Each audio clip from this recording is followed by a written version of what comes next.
Stepstone presenting Vira, truly independent AI homes, 0% no other charges. போரூருக்கே இது புதுசு.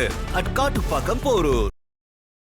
திமுகவுடனும் பிஜேபியுடனும் கூட்டணி இல்லைன்றதை பட்டவத்தமாக நெத்தி போட்டில் அடித்த மாதிரி சொல்லியிருக்காங்க. பிஜேபியோட கூட்டணி வரப்போறாங்கன்னு சொல்லி பேசிக்கிட்டு இருந்த, முட்டு கொடுத்துக்கிட்டு இருந்த அரசியல் விமர்சகர்களாக இருக்கட்டும், ஊடகவியலாளர்களாக இருக்கட்டும், பல அரசியல் கட்சி நபர்களாக இருக்கட்டும், இவர்கள் எல்லாத்தையும் என்ன சொல்லிட்டாங்கன்னா, ஜிப்லாக் பண்ணிட்டு நீங்கள் மூடிட்டு உங்கள் வேலையை பாருங்கள். உங்கள் ஓட்டு திமுகவிற்கா அதிமுகவிற்கா விஜய்க்கான்றதான் கேள்வி கேட்குறாங்க. இதர கட்சிகளை ஓரம் தள்ளிட்டாங்க. புரியுதுங்களா? நிச்சயமாக ஒரு மெகா கூட்டணி கட்டமையும், உருவாகும். அதில் எந்த மாற்று கருத்துமே இல்லை. ஏன்னா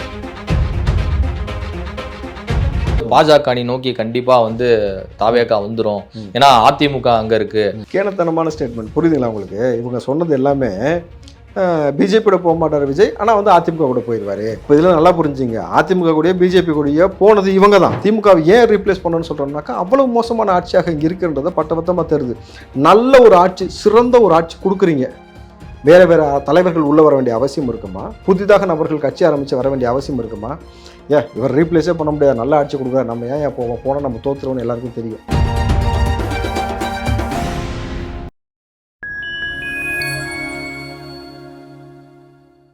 நான் உங்கள் சங்கீதன். நம்ம சிறப்பு நிகழ்ச்சியில் நம்மோடு இணைந்திருக்கிறார் காங்கிரசின் ராவுத்தர் இப்ராஹிம் அவர்கள். வணக்கம். வணக்கம். எப்படி இருக்கீங்க? நலமா இருக்கேன். இன்றைக்கு தமிழக வெற்றி கழகத்தின் துணை பொதுச் செயலாளர் சிடிஆர் நிர்மல்குமார் அவர்கள் பிரஸ் மீட் கொடுத்திருந்தாரு. ஒரு விஷயத்தை அழுத்தம் திருத்தமா பதிவு பண்ணியிருக்காங்க. கொள்கை எதிரி பாஜகவுடனும் அரசியல் எதிரி திமுகவுடனும் எக்காலத்திலும் கூட்டணி இல்லை, இந்த ரெண்டு கட்சிகளோடு நாங்கள் கூட்டணி இல்லைன்னு பயங்கரமா ஸ்ட்ராங்கான ஒரு ஸ்டேட்மெண்ட் சொல்லியிருக்கிறார். முதல்ல இந்த விஷயத்த எப்படி பாக்குறீங்க? அவர் சொல்ல வருவது என்ன? ஜோசப் விஜய்ன்னு சொல்லிட்டு இருந்தாருங்கல்ல. ஆமாண்டா, அவர் ஜோசப் விஜய் தான். அந்த ஜோசப் விஜய் தான் இஸ்லாமியர்களுக்காக, வக்போர்டுக்காக, அந்த வக்பு சொத்தை மீட்பதற்காக போராடி களத்தில் இன்று வரைக்கும் நிற்கிறார். சிறுபான்மைக்காகவும், சிறுபான்மை மக்களுக்காகவும், தலித் மக்களுக்காகவும் கொடுக்கக்கூடிய வாக்குறுதியாக இருக்கிறது. நான் ஒருபோதும் திமுகவுடனும் பிஜேபியுடனும் கூட்டணி இல்லைன்றதை பட்டவத்தமாக நெத்தி போட்டில் அடித்த மாதிரி சொல்லியிருக்காங்க. ஸோ அப்போ இதற்கு முன்னாடி பிஜேபியோட கூட்டணி வரப்போறாங்கன்னு சொல்லி பேசிக்கிட்டு இருந்த, முட்டு கொடுத்துக்கிட்டு இருந்த அரசியல் விமர்சகர்களாக இருக்கட்டும், ஊடகவியலாளர்களாக இருக்கட்டும், பல அரசியல் கட்சி நபர்களாக இருக்கட்டும், இவர்கள் எல்லாத்தையும் என்ன சொல்லிட்டாங்கன்னா, ஜிப்லாக் பண்ணிட்டு நீங்கள் மூடிட்டு உங்கள் வேலையை பாருங்கள்.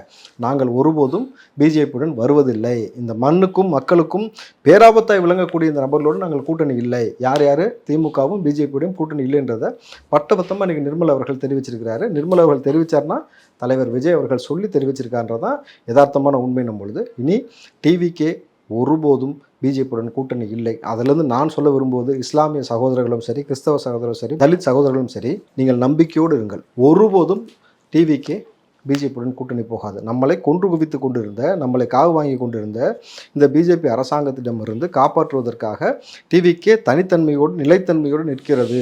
இவர்கள் எதிரி என்பதை ஊர்ஜிதமாக சொல்லிவிட்டு ஒரே விஷயமா தீர்க்கமாக நிற்கிறோம் பொழுது, இனி முக்தார் போன்ற முட்டாள்கள் எல்லாம் யாரை பற்றியும் பேச மாட்டது நல்லது. உரிமையிலாம் பேசணும். நிச்சயமா சார், முட்டாள்ன்றது உரிமை கிடையாது சார். ஆனால் நான் தெளிவாக சொல்கிறேன். எதுக்காக நான் அதை பதிவு பண்ணுறேன்னாக்கா, மன்சூர் அவர்கள்ன்றது, மன்சூர் மௌலவின்றவர் மிகப்பெரிய இமாம். அவர் இஸ்லாமியர்களுக்காகவே வாழ்ந்து, இஸ்லாமியர் மக்களுக்காகவே மண்ணுக்காக வாழ்ந்துகிட்டு இருக்க ஒரு நபர் விஜய் அவர்களோடு இஃப்தார் நிகழ்ச்சியில் கலந்து கொண்டார் என்பதற்காக அவரை தன்னுடைய சேட்டலைட் சேனலுக்கு வர வச்சு நான் மன்சூர் அவர்கள்ட்ட நேரில் பேசினேன். ஏதோ ஃபோனில் பேசினேன். நேரில் பேசும்போது அவர் சொன்னது நிறைய அவன் மாற்றி கட் பண்ணி எடிட் பண்ணி போட்டிருக்காப்புல. என்னை கேவலப்படுத்த வேண்டும், விஜய் அவர்களை கலங்கப்படுத்த வேண்டும் திட்டத்தோடு போட்டிருக்காப்புன்றதை ரொம்ப தெளிவாக என்கிட்ட சொன்னார். கிட்டத்தட்ட பார்த்தீங்கன்னாக்கா, ஹராம் எது ஹலால் எதுன்னு சொல்லி முக்தார் பாடம் எடுக்கிறான்னா அவருக்கு நல்லா புரிஞ்சுக்கோங்க. ஒரு திருடன் ஒரு அயோக்கியமான முறையில் சம்பாதிக்கிறான். அவன் என்ன சொல்கிறது, உழைத்து நேர்மையாக சம்பாதிக்காத ஒரு நபரோடு நீ துணையாக நிற்கிற. அவர் நிற்கலை. அவர் எதற்காக நின்னார்? ஒரு நபர் இந்த மார்க்கத்தை புரிந்து கொண்டு இந்த மார்க்கத்தில் இருக்கக்கூடிய மக்களுக்காக தான் நோன்பு நோற்று இவ்வளோ பெரிய பொருட்செலவோடு அந்த மக்களுக்கு ஒரு விருந்தளிக்கிறார். இஃப்தார் நிகழ்ச்சியில் ஒரு விருந்தளிக்கிறார். அந்த நிகழ்வில் பங்கு கொண்டு இருக்கார் இவர். முக்தார் அந்த நிகழ்ச்சியில் மௌலவி பங்கு கொண்டிருக்கார். பொழுது இதை களங்கப்படுத்தணும். நீ திமுக இருந்து வாங்குற எச்ச காசுக்காக மத குருமார்களை நீ கேவலப்படுத்தலையா? நீ என்ன பண்ணுற, அரசியலுக்காக வேறு ஏதாவது செய்யலாம். ஒரு மத குருமார்கள் இருக்காங்கனாக்கா அவங்கள நீங்கள் கேவலப்படுத்துவதாக அழைத்து நீங்கள் விஜயை கார்னர் பண்ணணும் அப்படின்றதுக்காக நீங்கள் இவரை கார்னர் பண்ணுறதும், இவரை கார்னர் பண்ணுவதன் மூலமாக நீங்கள் விஜயை கார்னர் பண்ணி அப்படியே இஸ்லாமியெல்லாம் அவர் பக்கம் போக மாட்டான்ற மாதிரி ஒரு எச்சப்போல பொழைக்கிறீங்களா? அதை நிப்பாட்டிக்குங்க. இன்றைக்கு விஜய் அவர்களுடைய ஸ்டேட்மெண்ட் நல்லா தெரியுதா? நீ தாண்டா திமுக நிற்கிற, நல்லா புரிஞ்சுங்க. விஜய் அவர்கள் நிச்சயமாக திமுகவிடம் இல்லை, பிஜேபியிடம்ன்றதை ரொம்ப தெளிவாக இன்றைக்கு பதிவு செய்திருக்கார். பொழுது இஸ்லாமிய சொந்தங்களும் சரி, கிறிஸ்தவ சொந்தங்களும் சரி, தலித் மக்களும் சரி, பொதுவாக இருக்கக்கூடிய இளைஞர்களும் நீங்கள் இது கூர்ந்து கவனிங்கள். பேராபத்தாக இருக்கக்கூடிய நபர்கிட்ட நான் போக மாட்டேன், என் மண்ணுக்காக என் மக்களுக்காக நிற்கிறேன்றார்ல, இதுதான் விஜய், இதுதான் டிவிக்கு. திமுக அணியுடன் கூட்டணி இல்லை, அதிமுக அணியுடன் கூட்டணி இல்லை அப்படிங்கிற பார்வையில் நம்ம பார்க்கும்போது இப்போ அதிமுக கூட பாஜக அலைன்ஸ் போட்டிருக்காங்க, ஒரு ஸ்ட்ராங்கான ஒரு அணியை கட்டமைக்கிறோம்னு சொல்லிட்டாங்க. பல அணிகளும் வந்து படையெடுக்க இருக்கு, பல கட்சிகளும் போக இருக்கு. ஆனால் அதே வேளையில் இவர்களுக்கு மாற்றாக ஒரு மெகா கூட்டணி கட்டமைக்க இருக்கிறாரா விஜய்? நிச்சயமாக ஒரு மெகா கூட்டணி கட்டமையும், உருவாகும். அதில் எந்த மாற்று கருத்துமே இல்லை. ஏன்னா எடப்பாடி அவர்கள் சொன்னது, நான் ஒருபோதும் பிஜேபியுடன் போக இல்லை. இன்றைக்கு இருக்கக்கூடிய தமிழ்நாட்டு அரசியல் கட்சிகளில் விஜய் அவர்களுடைய தமிழக வெற்றி கழகம் மட்டும்தானே இன்னும் தேர்தலில் பார்ட்டிசிபேட் பண்ணாமல் இருக்கு. மீது எல்லாமே தேர்தலில் பார்ட்டிசிபேட் பண்ணி ஒரு கணிசமான எண்ணிக்கையில் ஒரு வாக்கு வங்கியை வந்து வச்சிருக்காங்களே. முதல் கட்சி ஆரம்பிச்சவங்க இன்னும் பார்ட்டிசிபேட் பண்ணலாம், ஆரம்பிச்சிட்டாங்க, வரப்போறாங்க. பார்ட்டிசிபேட் பண்ணுறதுக்காக தான் 2027 வந்திருக்காங்க. மக்கள்கிட்ட நீங்கள் போய் கேள்வி இன்னைக்கு எழுப்பும் பொழுதே, உங்கள் ஓட்டு திமுகவிற்கா அதிமுகவிற்கா விஜய்க்கான்றதான் கேள்வி கேட்குறாங்க. இதர கட்சிகளை ஓரம் தள்ளிட்டாங்க. புரியுதுங்களா? ஆரம்பித்த உடனே இந்த இவ்வளோ பெரிய வளர்ச்சி வந்திருக்கிறது. இன்றைக்கு விஜய் அவர்கள் கொடுக்கக்கூடிய செய்தி தான் வந்து உலகளாவியலாக செய்தியாக மாறிக்கொண்டு வருகிறது பொழுது எல்லாருக்குமான எதிர்பார்ப்பு விஜய் அவர்களுடைய அந்த பலம் என்ன என்பது பார்த்துக்கிட்டே வரோம். அதுக்கடுத்து கூட்டணி பலம் என்னவாக வரப்போகுதுன்றது நீங்கள் நிச்சயமாக டிசம்பருக்குள்ளே உங்களுக்கு தெரிஞ்சிடும். எவ்வளவு கட்சிகள் உடைந்து சிதறி சின்னாபின்னமாக போகிறது, எவ்வளவு கூட்டணிகள் வந்து சிதைவடைந்து நிற்க போகுது, எவ்வளவு முக்கிய புள்ளிகள் வந்து எலெக்ஷனுக்கு அன்ஃபிட் ஆக போகிறாங்க, எவ்வளோ பேர் குற்றவாளி உள்ளே போக போகிறாங்க, எந்த அளவுக்கு விஜய் அவர்களுடைய அந்த கூட்டணிக்குள்ளே வலு சேர்க்கும் வகையில் சிறுபான்மையை சார்ந்தவர்களாகட்டும் சரி, தலித்துகளை சார்ந்தவர்களாகட்டும் சரி, பொதுமக்களும் சரி, பல கூட்டணி கட்சிகளும் உள்ளே வரப்போகுதுன்றதை பட்டவத்தமாக நீங்கள் பார்ப்பீங்க. நிச்சயமாக ஒரு மெகா கூட்டணின்றது உறுதி. இங்கேருந்து திமுகவை விரட்டுவது உறுதி. பிஜேபி இந்த மண்ணுக்குள் கால் வைக்க அனுமதிக்க போவதில்லை என்பதும் உறுதி. பாமக தேமுதிக இன்னும் கூட்டணி குறித்து ஒரு நிலைப்பாடை வந்து அறிவிக்காமல் இருக்காங்க. பாமக மாநாட்டில் வந்து அவங்க தரப்புக்குள்ளே வந்து ஒரு பெரிய குழப்பங்கள்லாம் ஓடுறத அன்புமணி அவர்கள் பேசியதாக இருக்கட்டும், ராமதாஸ் அவர்கள் பேசியதாக இருக்கட்டும், இதிலே வந்து நம்ம புரிஞ்சுக்க முடியுது. அவங்க இறுதியில் தான் முடிவு பண்ணுவாங்க போல் இருக்கு. இன்னொரு பக்கம் தேமுதிகவும் வந்து இந்த ராஜ்யசபா சீட்டை வச்சுதான் வந்து கூட்டணி குறித்து முடிவு செய்யணும் அப்படிங்கிற ரீதியில் வந்து இருக்காங்க. அப்ப இந்த இரண்டு கட்சிகளையும் சேர்த்து ஒரு பலமான அணியை இதுவும் கட்டமைக்க விரும்புகிறாரா? இல்லை சார், நீங்க இவர்கள் வருவதால் வந்து நமக்கு வந்து பெரிய பலம் வாய்ந்தது பலம் இல்லாததுன்றதுலாம் செகண்டரி. பட் பாமக பொறுத்த வரைக்கும் உங்களுக்கு எல்லா எலெக்ஷன்லையுமே லாஸ்ட் மினிட்ல தான் அவங்க வந்து சூஸ் பண்ணுவாங்க. எதுக்காக சூஸ் பண்றாங்க? வட மாவட்டங்களில் ஒரு வலுவான வாக்கு வங்கியை வைத்திருக்கக்கூடிய கட்சி பாமக. ஆமா, பட் ஆனால் அவங்களுக்குள்ள இருக்கக்கூடிய சிக்கல்கள் பார்த்தீங்கல்ல, மகன் வந்து பிஜேபியோட போகணும்னு ஆசைப்படுறதும், தகப்பன் வந்து யாரை சூஸ் பண்ணலான்னு சொல்லி முடிவெடுக்கிறதுக்காக இருக்கிறாரு. புரியுதுங்களா? அப்போ பிஜேபியை சூஸ் பண்ண வேணான்றதுனால தான் நிலைப்பாடு. அதில் நீங்கள் தெளிவாக புரிஞ்சுக்கலாம். பிஜேபியோட போகிற மாதிரி இருந்துச்சுன்னா அன்புமணியோட இவ்வளோ சிக்கலே வர வேண்டிய அவசியம். மாவட்ட செயலர் கூட்டம் நடக்குது. ஆமாம், நடந்துகிட்டு இருக்கு. ஸோ அப்போ பிஜேபி அவர் சூஸ் பண்ணல. அவர் போக வேண்டியது எய்தர் டிஎம்கேவோ அல்லது டிவிகேவோ தான் அந்த ஆப்ஷன் ஏற்படும். ஸோ அதற்கான சில வேலைகள் நடந்து கொண்டு இருக்கிறது. விஜயகாந்த் அவர்களுடைய கட்சியை பொறுத்த வரைக்கும் நீங்கள் உங்களுக்கு தெரியும், அந்த கட்சி வந்து விஜயகாந்த் போன பிறகு வந்து இன்றைக்கி எவ்வளோ வந்து சதவீதத்தில் ரொம்ப பின்தங்கி இந்த இடத்துல போய்கிட்டு இருக்குன்றது. அவங்களுடைய கட்டமைப்பை இந்த ஒரு ஆண்டுகளுக்குள்ளே அவங்க வந்து இன்னும் வலுப்படுத்தணும். அதற்காக தான் விஜய பிரபாகரன் வந்து போட்டிருக்காங்க, இளைஞரணியில் போட்டு வந்து அந்த கட்டமைப்பை வந்து பலம் செய்யணுன்ட்டு. ஏன்னா தன்னுடைய பலத்தை நிரூபிக்கும் பொழுது தான் உங்களுக்கான கூட்டணிக்கான சீட் கெப்பாசிட்டின்றது கொடுக்கப்படும் அப்படின்ற அந்த வகையில் ஒன்று போகுது. இப்போ விஜய் அவர்கள் பலத்தை நிரூபிச்சிட்டாரானாக்கா ஆப்வியஸ்லி வந்து தொண்டர்கள் எவ்வளோ பேர், ரசிகர்கள் எவ்வளோ பேரை வந்து அவர் தூக்கி கொண்டாடுறாங்க. திமுக எந்த அளவுக்கு பயந்து கொண்டு இருக்குன்னு பார்க்கும் பொழுதே உங்களுக்கு தெரியுது. உங்களுக்கு என்னென்னா நம்பர்ஸை கன்வெர்ட் ஆகிறது மட்டும் தான் வெயிட்டிங். அது 26 தெரிஞ்சிடும். கரெக்டுங்களா? 26 ஆப்வியஸ்லி உங்களுக்கு தெரிஞ்சதுக்கப்புறம் நீங்கள் முடிவு பண்ணிக்கலாம் அது எவ்வளோ பெரிய கட்சி, எவ்வளோ ஓட் பேங்கிங் வாங்கியிருக்கு, எந்த இடத்துல இருக்குன்றது. ஸோ இதன் அடிப்படையில் பார்க்கும்பொழுது நிச்சயமாக பெரிய ஒரு கூட்டணி வாய்ப்பு வருது. அதை தாண்டி கூட்டணி வருகிறது வரலன்றதை தாண்டி இன்றைக்கி சாய்ஸ் யார் இருக்கா? இந்த 234 தொகுதிக்கும் தனியாக கூட கிளம்புறங்க திட்டமிடுறாரா? 100% பண்ண முடியும். 234 தொகுதி நிற்பதற்கு ஆள் கிடையாது அப்படின்ற மாதிரியான பிரச்சனையோ இது இருப்பதற்கு இது வந்து சரி வேணாம். கமலஹாசன் கட்சியோ சரத்குமார் கட்சியோ கிடையாது. புரியுதுங்களா? ஏன்னா கிட்டத்தட்ட ரொம்ப கட்டமைப்புகளை ரொம்ப ஸ்ட்ராங்காக போய்கிட்டு இருக்கிறாங்க.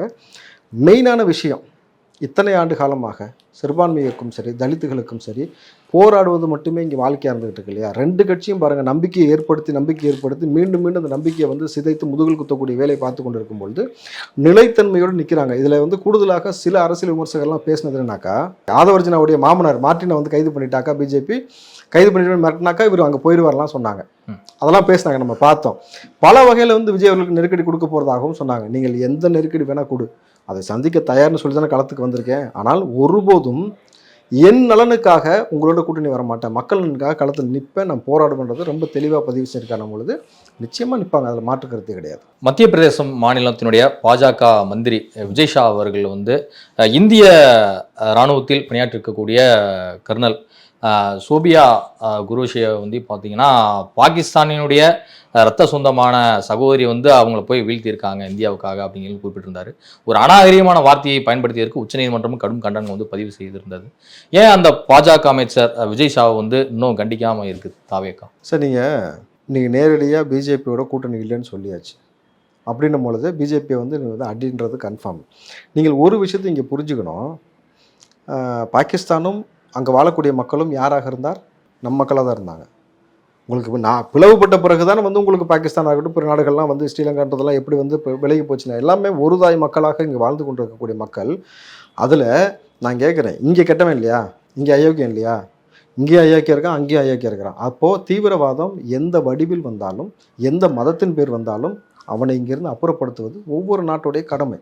நம்ம அதை அப்படி தான் பார்க்கணும். அப்போ இவன் வந்து இந்த நாடு இந்த மதம் அந்த மதம்னு சொல்லிட்டு எல்லாத்துலேயும் பிரிவினைவாதத்தை ஏற்படுத்தக்கூடிய இந்த பிஜேபி ஆப்ரேஷன் சிந்துன்னு சொல்லி வச்சு பண்ணுறேன் இல்லையா, குங்குமம்னு சொல்லி வச்சு பண்ணுறேன் இல்லையா. அப்போது உனக்கு முதல்ல ஏன்டா உள்ளே வர அளவுக்கு மூடிக்கிட்டு இருந்தாலும் ஒரு கேள்வி எழுப்புறாங்களா, அதுக்கு பதில் சொல்லுன்றோம்ல. தீவிரவாதிகள் எப்படா 200 கிலோமீட்டர் ட்ராவல் பண்ணி உள்ளே வந்தால் அது வரைக்கும் என்ன கழட்டிக்கிட்டு இருந்தீங்கன்னு ஒரு கேள்வி எழுப்புறாங்கல்ல. அப்போது நீங்கள் உள்துறை உட்காந்துக்கிட்டு என்ன வேலை பார்த்துக்கிட்டு இருந்தீங்க, அப்போ அங்கே இருக்கக்கூடிய லோக்கல் போலீஸை வந்து நீங்கள் எந்த அளவுக்கு வச்சுருந்தீங்க, எப்படி இது சாத்தியப்படுதுன்னு கேட்டால் அதுக்கு பதிலே கிடையாது. அது உன்னுடைய ஃபெயிலியர்னு ஒத்துக்கோ. அதை மறைப்பதற்காகத்தான் இந்த வேலை செஞ்சுக்கிட்டு இருக்கிறீங்களே தவிர அதை தாண்டி வேறு என்ன ஒரு நன்மையான ஒரு வேலை செய்கிறீங்கன்றதை எங்களுக்கு புரிய வைக்கணும் இல்லையா. நீங்கள் அதை செய்கிறது கிடையாது. எல்லா இடத்துலையும் பிரிவினைவாதத்தை ஊட்டி வித்து இங்கே இருக்கக்கூடிய பிஜேபி நபர்கள் மட்டும்தான் அப்படி பதிவு போடுறான். ஐ ஆம் ப்ரவுட் டு பி ஹிந்து. என்ன அது, நேற்று கூட பாருங்கள், அழகர் ஆற்றுல வந்து கல்லறையில் இறங்குறான்னு சொல்லிட்டு எவ்வளோ இஸ்லாமிய சொந்த நண்பர்கள் வந்து எல்லா நபர்களுக்கும் உணவு பரிமாறது, நீர் கொடுத்தது, மோர் கொடுத்ததுன்னு பண்ணிட்டு இருக்கிறாங்க. அது இங்கே பல ஆண்டு காலமாக அப்படி நடக்கிறது. அப்படிதான் நம்ம இருக்கிறோம். அப்போ புரிஞ்சுக்கலாம், அந்த காவி ஓட போட்டு இந்த பிஜேபி உள்ளே வரும்போது நமக்கு எவ்வளோ பெரிய பிரிவினைவாதத்தை ஏற்படுத்தி ஒரு சிக்கலை உண்டாக்குறான்ருக்குல்ல. இதற்காக தான் விஜய் இப்போ சொல்கிறாரு, நான் ஒருபோதும் பிஜேபி போக மாட்டேன், என் மண் வேற, என்னுடைய களம் வேற, என்னுடைய மக்கள் வேற, நாங்கள் இணக்கமாக இருக்கக்கூடிய இடத்துல உன்னை உள்ளே விட்டால் தானே அந்த வேலையை பார்க்குற, அடிக்கிறோம் உடனே இனிமேல் இந்த பக்கமே திரும்ப முடியான்றதுல ரொம்ப தெளிவாக இருக்கான பொழுது பிஜேபி பேசாமல் அங்கே அந்த பக்கமே உட்காந்துக்க, கூடிய சீக்கிரம் அங்கேருந்து ஒன்று வேட்டுக்கான வேலையை பார்த்துடலாம். நீங்கள் குறிப்பிட்டது போல நிறைய அரசியல் விமர்சகர்கள் வந்து பாஜக அணி நோக்கி கண்டிப்பாக வந்து தாவேகா வந்துடும், ஏன்னா அதிமுக அங்கே இருக்கு, ஒருவேளை வந்து நாங்கள் பாஜகவுடன் கூட்டணி இல்லை அதிமுகவோட டேரக்டாக நாங்கள் கூட்டணி வச்சு தமிழ்நாட்டு அளவில் அவங்கள்ட்ட தனியாக சீட்டு ஷேர் வாங்கிக்குவோம், பாஜக தொகுதிகளில் எங்கள் ஆளுங்க போய் பிரச்சாரம் பண்ண மாட்டாங்க, அவங்களுக்கு நாங்களும் வாக்கு செலுத்த மாட்டோம் அப்படிங்கிற மாதிரிலாம் ஒரு கட்டுக்கதைகள்லாம் சொல்லிட்டு இருந்தாங்க. இப்போ அவங்களுக்குலாம் வந்து ஒரு புல் ஸ்டாப் வைக்கப்பட்டிருக்கா? கேனத்தனமான ஸ்டேட்மெண்ட். புரியுதுங்களா உங்களுக்கு? இவங்க சொன்னது எல்லாமே பிஜேபியோட போக மாட்டார் விஜய், ஆனால் வந்து அதிமுக கூட போயிடுவார், வந்துடுவார். அப்போ இதெல்லாம் நல்லா புரிஞ்சுங்க, அதிமுக கூடயே பிஜேபி கூடயே போனது இவங்க தான். யார் யாரெல்லாம் உட்காந்து பேசினாங்களோ அவங்க போய் ஏதோ ஒரு பேமெண்ட் வாங்கிட்டு உட்காந்துட்டு இப்படி ஒரு நரேட்டிவ் செட் பண்ணிட்டு உட்காந்துருந்தாங்க. பேமெண்ட் வாங்கிட்டாருன்னா நம்ம சொல்ல முடியும். இப்போ முக்தார்லாம் பேமெண்ட் வாங்காமே இருக்காருன்னு சொல்லிட முடியுமா? நான் கேட்குறேன். நான் வந்து ஒரு நபரே வெளிப்படையாக சொல்கிறேன். மிச்ச நபர்கள்லாம் யாருக்காக இயங்குறாங்க, அந்த ஊடகம் அந்த ஊடகத்தில் வரக்கூடிய விளம்பரத்தை வைத்து நம்ம முடிவு செய்யணும். ஆதாரம் இல்லாமல் நம்ம வந்து பொதுவாக பேச முடியாதுல்ல சார். எப்படி சார்? இல்லை, ஆதாரம் இல்லாமல் பொது வெளியில் ஸ்டிங் ஆப்ரேஷன் இடத்துல வந்து முக்தார் உட்கார்ந்த புகைப்படம்லாம் வந்திருக்கு, பார்த்துருக்கீங்கல்ல? அங்கே போய் என்ன வாங்கினாங்க, அதில் யார் என்னென்ன வாங்கினாங்க நான் இப்போ சொன்னால் நல்லா இருக்காது. பாவம், அவங்களே மனசு உடஞ்சி நிறைய பேர் உட்காந்துருப்பாங்க.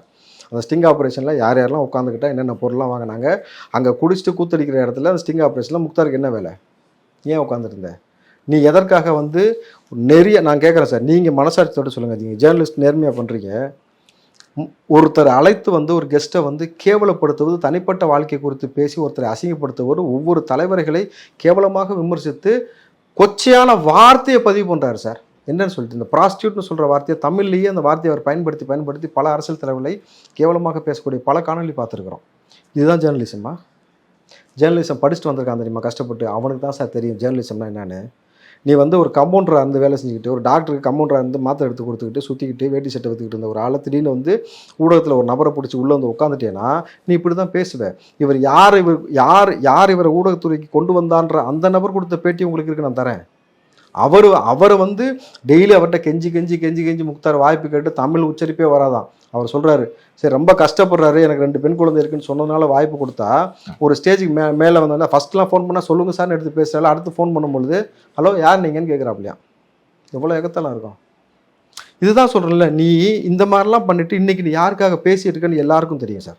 முக்தார் யாருக்காக பேசுகிறார்? திமுகவை எதிர்க்கக்கூடிய எல்லா நபர்களையும் கேவலப்படுத்தி தனிப்பட்ட விமர்சனம் வைப்பதான் வேலையாக இருக்குது. அது ஜேர்னலிசமா?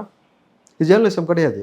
அப்போ இது போல தான் வந்து நீங்கள் பார்த்தீங்கன்னா மன்சூர் மௌலவியும் கூப்பிட்டு போய் கேவலப்படுத்தினார். இமாம்களை வந்து அசிங்கப்படுத்தக்கூடிய அளவிற்கு அவ்வளோ தகுதிப்பட்ட நபர். இவர்கள் போய் பேட்டி கொடுக்குறாங்கல்ல சார். பேட்டி எடுக்கிறதுக்கு கெஞ்சி கூத்தாடி கூப்பிட வேண்டியது, அண்ணன் வாங்க நான் நல்ல முறையில் பேசுவேன்ட்டு. அங்கே உட்காந்து கிட்டத்தட்ட ஒரு மணி நேரத்துலேருந்து 2 மணி நேரம் பேச வேண்டியது. வரக்கூடிய காணொலி 15 நிமிஷத்துலேருந்து 20 நிமிஷம் வருது. புரியுதா உங்களுக்கு? என்னெல்லாம் பேசினாரு, எப்படிலாம் எடிட் பண்ணாரு அவர் சொல்கிறாரு. மன்சூர் சொல்கிறாரு, என்கிட்ட நேரடியாக சொன்னார், இந்த மாதிரி தான் என்னை வந்து எடிட் பண்ணி இப்படி போட்டு என்னை கேவலப்படுத்தி வச்சிருக்கிறாரு, இதெல்லாம் வந்து நல்லதுக்கே இல்லை. ஸோ இறைவன் பாதையில் செல்லக்கூடிய நபர்களையே நீ கேவலப்படுத்தினா நீ என்ன மாதிரி ஈன போல பொழைச்சிட்டு இருக்கிற, யாருக்காக இந்த வேலை செய்யறது பட்டவத்தமாக தெரியுது. அப்போ நீ உன்னுடைய மார்க்கத்திற்கு மதத்திற்கு எதுக்குமே உண்மையால மார்க்கம் சொன்ன விஷயத்திற்கும் நீ நேர்மையாக நடந்து கொள்ளவில்லை. உனக்கு தேவை எவனோ ஒருத்தன் கொடுக்கக்கூடிய காசு, இது நேர்மையான காசா? நபிகள் சொன்ன வார்த்தையை சொல்லினேன், உழைத்து நம்மளுடைய உழைப்பில் உழைத்து உண்ணக்கூடிய உணவே மிகச்சிறந்த உணவு. அந்த உணவை நீ சாப்பிட்றியா? இல்லை. அப்படி இருக்கும் பொழுது நீ வந்து மற்றவர்களை கேவலப்படுத்துவதை நிப்பாட்டிக்கணும். முதல்ல ஒரு விஷயம் நம்ம பார்க்கணும், எந்த அளவுக்கு டிவிக்கே நிலைத்தன்மையோடு உறுதியாக இருக்கிறது.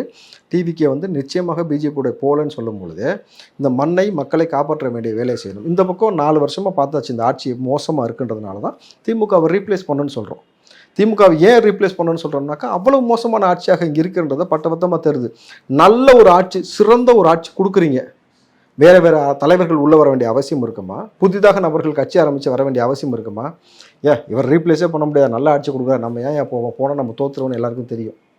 இன்றைக்கி விஜய் தூக்கி கொண்டாடுறாங்கனாக்கா 2 பேரும் மாற்றி மாற்றி ஏமாத்துனீங்க. இவர் நேர்மையாக உச்சபட்சமாக சம்பாதிக்கும் போது விட்டுட்டு 5 லட்ச ரூபா வருமானம் வரதே அவனை விட்டுட்டு வரமாட்டான் சார். புரியுதுங்களா? 500 கோடி வருமானம் வரக்கூடியது எல்லாத்தையும் விட்டுட்டு ஒரு ஆள் உள்ளே வரணும் பொழுது இந்த நிலைத்தன்மை எல்லாருமே அரசியலுக்கு வர்றவங்க எல்லாருமே சேவைக்காக தானே வர்றாங்க. அரசியல் பொருளாதாரம் அது வசதி அது இதெல்லாம் கம்பேரிசன் பண்ணலாமா? நீங்கள் சொன்ன வார்த்தை கரெக்ட். அரசியலுக்கு சேவைக்காக வராங்க. அரசியலுக்கு வந்த பிறகு பிரம்மாண்டமாக கோடீஸ்வரனாக வளர்ச்சி பெற்ற நபர்களை நம்ம பட்டியலிடுவோமா?